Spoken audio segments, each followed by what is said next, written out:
오늘은 어려운 상황 속에서 믿음을 실천했던 모범적인 두 사람의 이야기를 소개합니다. 이 상황은 예수님의 장례식 상황이었습니다. 예수님은 십자가 고난을 당하셨습니다. 십자가는 형벌 중에서도 가장 끔찍하고 처참한 잔인한 형벌입니다. 일반적으로 사형을 하면 교수형이나 참수형이나 화형을 말합니다. 물론 이 사형 방법 자체가 너무나 끔찍한 그런 방법이죠. 그러나 십자가형은 이런 형보다도 훨씬 더 잔혹하고 고통스러운 형벌인 것입니다.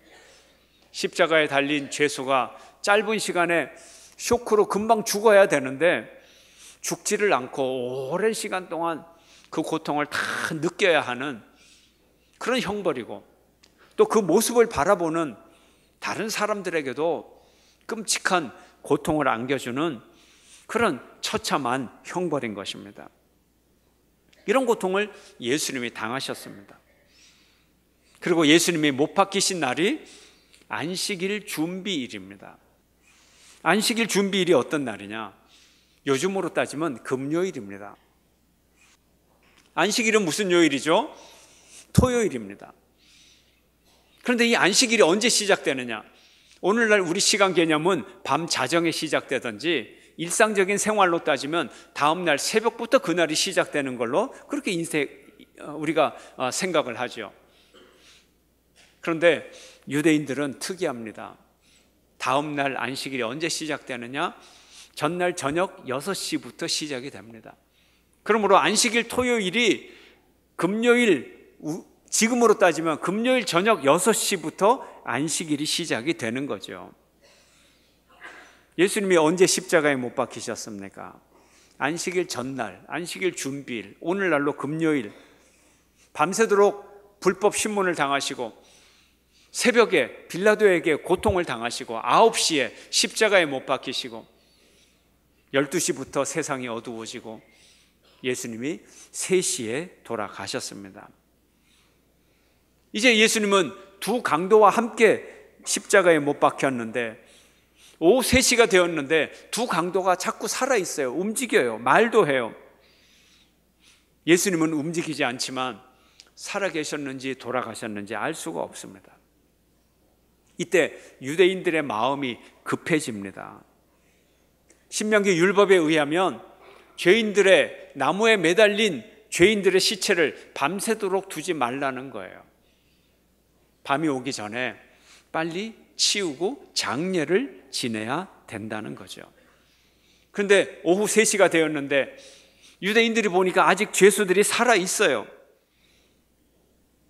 이제 이 안식일이나 거룩한 절기에 시체를 밤새도록 내버려 둘 수도 없고 공공장소에 방치할 수도 없었고, 이것은 율법을 어기는 일이 되는 것입니다. 그래서 이제 불과 몇 시간 후면 보통 날 같으면, 그저 평일 같으면 그 다음 날이 시작이 되어도 좀 밤이 늦더라도 장례를 지내면 되는데, 이제 곧이어서 시작되는 새날이 안식일이기 때문에 이제 3시간만 지나면 이 시체를 치울 수가 없는 거예요. 근데 이 안식일이 보통 안식일이 아니고 6월절이 시작되는 안식일이에요. 아주 안식일이 중요한데 그 안식일 중에서도 제일 1년에 가장 중요한 날이 되는 거예요. 우리 같으면 설날이 시작이 되는 거예요. 설날이 시작이 되는데 산꼭대기에 떡하니 시체를 매달아 놓고 그렇게 설날을 보낼 수가 있겠습니까? 이런 상황이에요. 이런 상황이 벌어지게 되는 거예요. 그래서 유대인들이 급해졌어요. 저 십자가에 매달린 이 강도들을 빨리 죽여야 되겠다. 그래서 로마 군인에게 부탁을 합니다. 저 강도들을 빨리 죽여주시오. 그래서 장례식을 빨리 좀 치를 수 있게. 로마 군인들이 쇠뭉치로 두 강도의 정강이 뼈를 부러뜨려서, 종아리 뼈를 부러뜨려서 갑자기 피가 출혈을 하니까 그 쇼크로, 그 고통과 그 쇼크로 두 강도가 죽었어요. 예수님을 그렇게 하려고 하니까 예수님이 힘없이 늘어져 계셔서 죽은 것이 확인이 됐어요.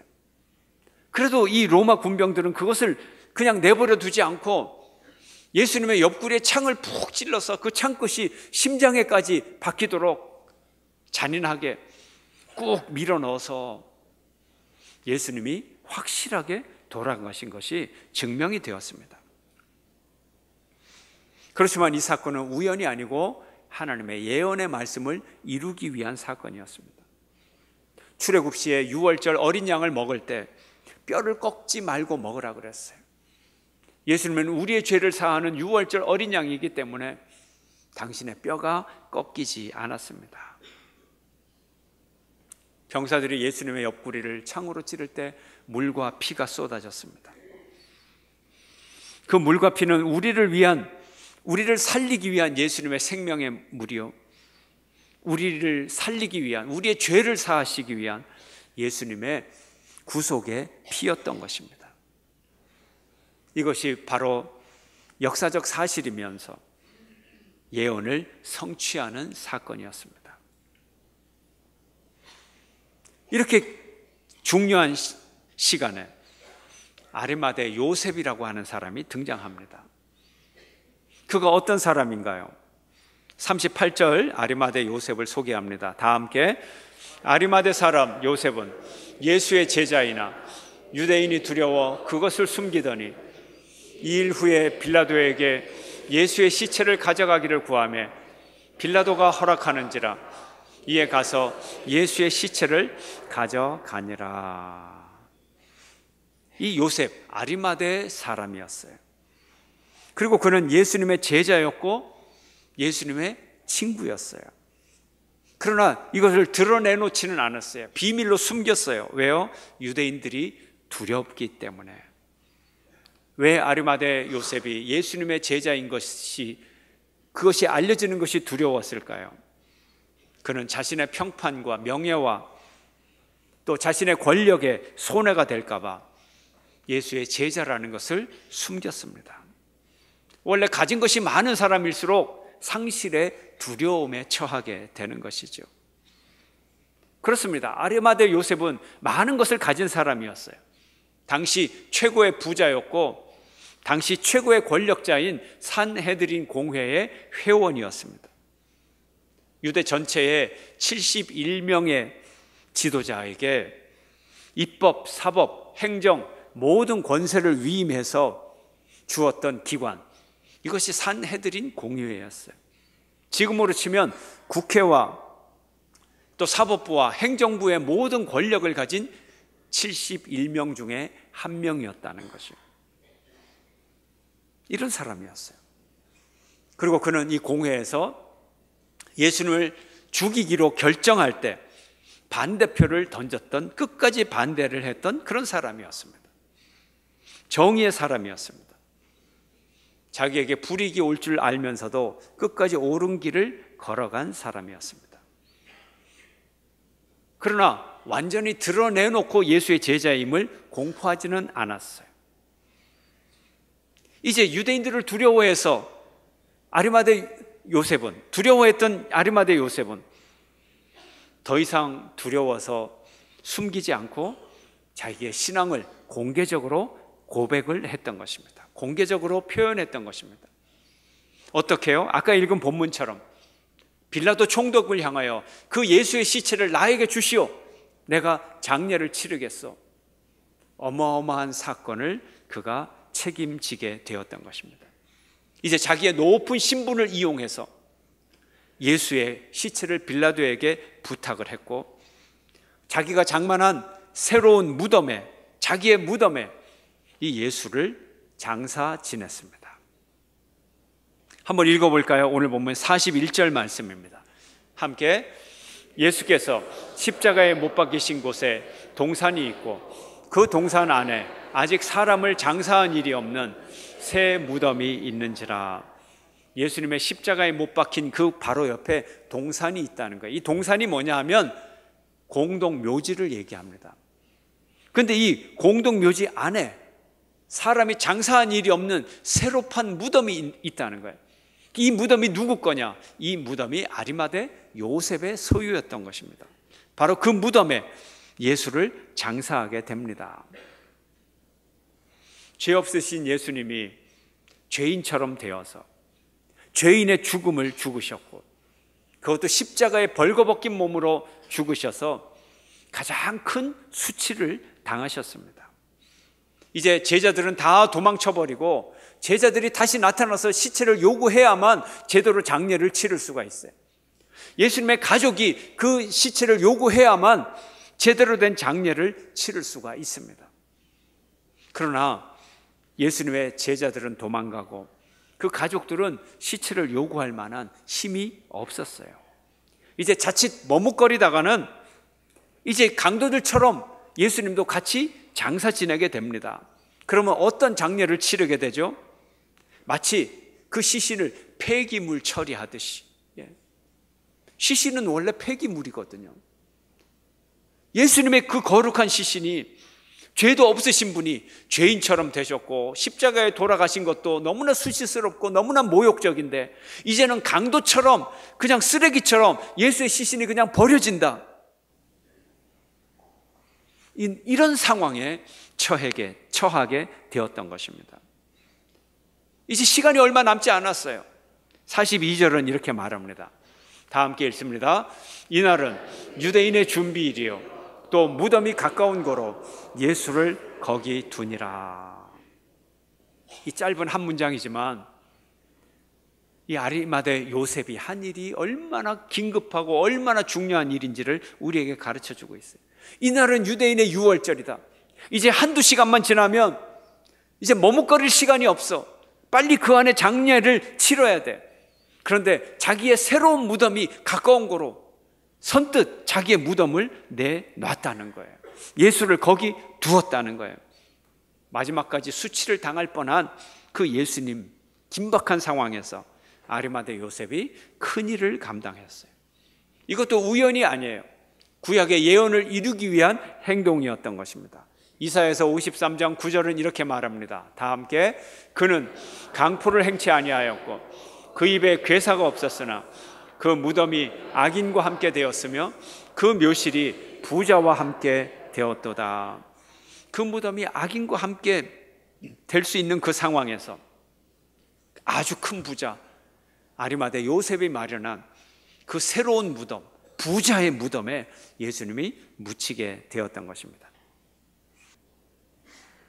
이 아리마대 요셉, 유대인으로서 또한 부자로서 또한 신분이 높은 산헤드린 공의회 회원에도 불구하고 그가 예수님의 시체를 장사했습니다.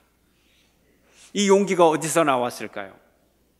빌라도가 죄 없는 예수를 석방시키지 못하고 결국 십자가에 못 박도록 내줄 수밖에 없는 그런 상황에서 공회와 제사장과 사두개인들은 엉터리 재판을 하면서까지도 예수님을 죽음으로 몰고 가는 그 상황에서 제자들마저 예수님의 곁을 다 떠났던 그 상황에서, 그리고 예수님이 돌아가셨는데 아리마대 요셉은 자기 혼자 외로이 이 죽음을 지켜보면서 예수님의 시체를 책임지게 되었던 것입니다. 대단한 용기입니다.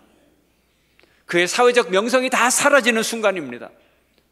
누구 하나라도 돌을 들어서 그 아리마대 요셉을 향하여 돌을 던지기만 하면 군중 심리에 모든 사람들이 다 돌을 던져서 죽을 수 있는 그런 상황입니다. 이제 예수님의 시체를 가지고 와서 장례를 치르려고 하는데 또 한 사람이 등장을 합니다. 아리마대 요셉과 함께 또 한 사람의 등장인물이 니고데모라고 하는 사람입니다. 니고데모는 어떤 사람입니까? 오늘 본문 39절은 그를 이렇게 소개합니다. 함께 읽겠습니다. 일찍이 예수께 밤에 찾아왔던 니고데모도 모략과 침향 섞은 것을 100리트라쯤 가지고 온지라. 니고데모가 등장하는데 그를 소개하는데 밤에 예수를 찾아왔던 사람이다, 이렇게 소개를 합니다. 전에 예수를 찾아갈 때 밤에 찾아갔어요. 왜요? 이 아리마대 요셉과 같은 형편이에요. 왜요? 사람들을 두려워했어요. 아까 아리마대 요셉은 유대인을 두려워했다. 또 니고데모 밤에 찾아왔다. 역시 똑같은 표현입니다. 유대인을 두려워했던 사람이에요. 더구나 그는 또 산헤드린 공회원이었습니다. 그도 역시 아리마대 요셉처럼 이 두 사람이 끝까지 예수님의 처형을 반대를 했습니다. 그러나 71명 중에 2명이 반대한다 그래서 그 법안이 통과되지 않을 수가 없었습니다. 또 이 니고데모는 성경을 읽어보면 성품까지 좋아요. 아주 겸손한 사람이에요. 무엇 하나 빠질 것 없는 완벽한 사람이었습니다. 그런데 성경은 이 니고데모를 밤에 속한 자다 이렇게 얘기합니다. 밤에 예수를 찾아온 자다, 어둠에 속한 자다라고 말합니다. 왜요? 그가 아직 어둠에 머물러 있기 때문에 그렇습니다. 그런데 이제 그가 사람들의 이목이 두려워 밤에 찾아왔지만 이제 예수님의 장례식을 맞아서 아리마대 요셉과 함께 니고데모는 낮의 사람이 되는 겁니다. 유대인과 로마 군병들은 예수님의 명예를 처참히 짓밟았어요. 처참히 모욕했어요. 저주했어요. 그런데 이 예수님을 신분이 높은 아리마대 요셉이 예수님의 시체를 가져오고 이제 니고데모가 오늘 본문에 의하면 비싼 향료, 몰약과 침향 섞은 것을 100리트라를 가지고 왔다 이렇게 말합니다. 100리트라는 100근을 얘기합니다. 33kg 정도의 기름을 얘기합니다. 그런데 한 병에 수백만 원 되는 그런 향유를, 최고급 향유를 33kg 1리터짜리 33병씩이나 가지고 왔어요. 이게 뭘 의미하나요? 이거는 왕의 장례를 치르는 거예요. 초라한 죄수의 장례식이 아니고 왕의 장례를 치를 때 보통 이만큼 쓰는 거예요. 100근 정도, 그것도 수십억의 돈을 쓰는 거예요. 아리마대 요셉과 이 니고데모가 예수님이 죽으신 후에 목숨을 걸면서까지 그 시신을 몰약과 침향으로 향유를 바르고 새 무덤에 모셨던 것입니다.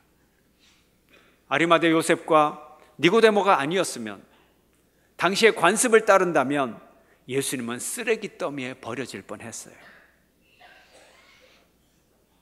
결국 고대교회 전승에 의하면 이 니고데모는 순교를 당하게 됩니다. 처음에는 사람들이 알까봐 전전긍긍했던 이 사람들, 그러나 이제는 용기 있는 제자가 되었습니다. 숨은 제자에서 드러난 제자가 되었습니다.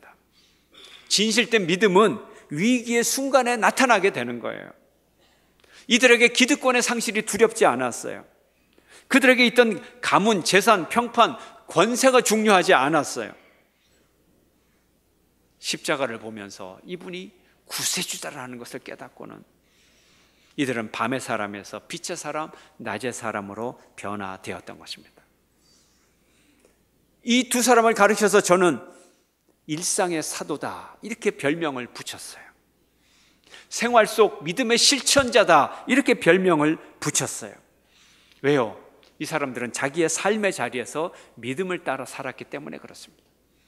이들이 오늘날로 따지면 국회의원이었잖아요. 다른 사람들이 다 예수를 죽이자고 할 때 이 2명의 국회의원은 끝까지 절대 예수를 죽이면 안 된다고 자기 삶의 자리에서 그 믿음을 지켰던 사람입니다. 여러분의 삶의 자리는 어디예요? 그곳에서 믿음이 지켜집니까? 그곳에서 신앙의 고백이 일어납니까? 바로 이 두 사람은 일상의 믿음의 실천자였던 것입니다. 그렇기 때문에 자기의 삶의 자리에서 믿음의 기회가 왔을 때 이 기회를 놓치지 않았던 거예요. 믿음을 결단하고 믿음대로 행동에 옮길 수가 있었던 것입니다. 시시한 믿음을 가진 것 같았지만 실제로 이 사람들이 더 강한 믿음을 가졌다는 거예요. 우리가 작은 믿음이라도 가지고 있어야 돼요. 우리에게 시시한 믿음은 없어요. 예수님은 우리에게 이렇게 말합니다. 겨자씨 하나만한 믿음만 있어도 큰 산을 향하여 바다로 던지게 할 수 있다고 말합니다. 마태복음 17장 말씀 함께 읽습니다. 이르시되 너희의 믿음이 작은 까닭이니라. 진실로 너희에게 이르노니 만일 너희에게 믿음이 겨자씨 한 알만큼만 있어도 이 산을 명하여 여기서 저기로 옮겨지라 하면 옮겨질 것이요 또 너희가 못할 것이 없으리라. 비굴한 믿음처럼 보여도, 작은 믿음처럼 보여도 진짜 믿음이 있다면 그 작은 믿음 가지고도 산을 옮길 수 있는 능력이 있다는 거예요. 수치스러운 죄인의 장례식을 앞장설 사람이 있습니까? 오늘날에도 그런 사람이 있습니까? 우리가 언제까지 우리의 믿음을 숨길 겁니까? 언제까지 비굴하게 살 겁니까? 예수님은 당신을 증거하라고 말하고 있어요. 드러내라고 말합니다. 여러분의 삶의 자리에서, 여러분의 직장에서 여러분의 예수됨이 얼마나, 예수 그리스도인됨이 얼마나 나타납니까? 믿음을 숨기지 마십시오. 잠자는 믿음을 깨우시기를 축원합니다. 이게 믿음의 힘이고요. 이 믿음의 힘은 사랑의 힘으로 나왔어요. 아리마대 요셉, 니고데모, 예수님을 사랑하기 때문에 이런 두려움을 쫓아낼 수가 있었던 것입니다. 요한일서는 이렇게 말합니다. 함께 읽습니다. 사랑 안에 두려움이 없고 온전한 사랑이 두려움을 내쫓나니 두려움에는 형벌이 있음이라. 두려워하는 자는 사랑 안에서 온전히 이루지 못하였느니라. 아멘. 두려움에는 형벌이 있어요. 형벌을 두려워하는 거예요. 손해를 두려워하는 거예요. 그러나 사랑을 하면 형벌 받을 거, 또 두려울 거, 모욕당할 거, 이런 것이 전혀 무섭지가 않은 거예요. 전혀 무섭지가 않은 거예요.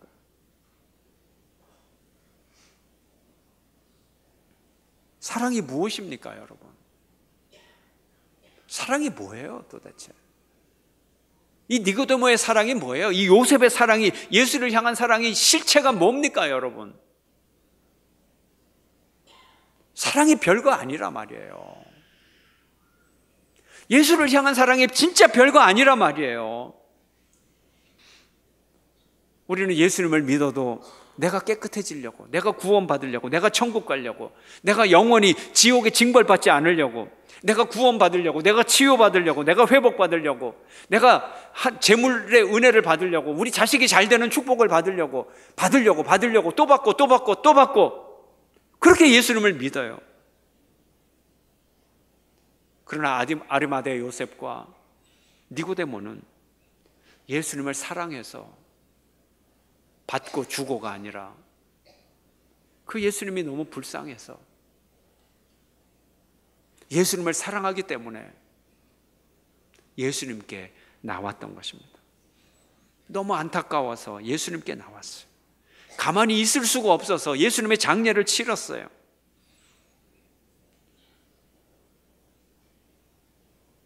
예수 안 믿으면 지옥에 떨어질까 봐 겁나서, 이것조차도 틀린 신앙은 아니지만 이것조차도 계산적 신앙 아닙니까? 나 잘 되기 위해서 하나님을 더 사랑해야 되고 예수님을 더 사랑해야 되고, 언제까지 하나님 주세요. 여러분, 예배를 더 드리고 기도를 더 하고 예배 자리에 더 나오고 봉사하는 자리에 더 나오고 더 드릴 수 있어야 되고, 더 어떻게 참을 수가 없었어. 월요일날 청소팀을 모집한다 그랬잖아요. 더 섬기고 싶고 더 봉사하고 싶어서, 즐거워서. 모든 봉사팀이 다 그렇잖아요. 사랑이 빠지면 감당할 수가 없는 거예요. 안 할 수가 없어서 감당하는 거예요. 사람을 더 사랑하는 여러분 되시길 축원합니다. 하나님을 더 사랑하는 여러분 되시기를 축원합니다. 여러분의 삶의 자리에서 사랑의 기회를 놓치지 않는 일상의 사도들이 되시기를 주의 이름으로 축원합니다.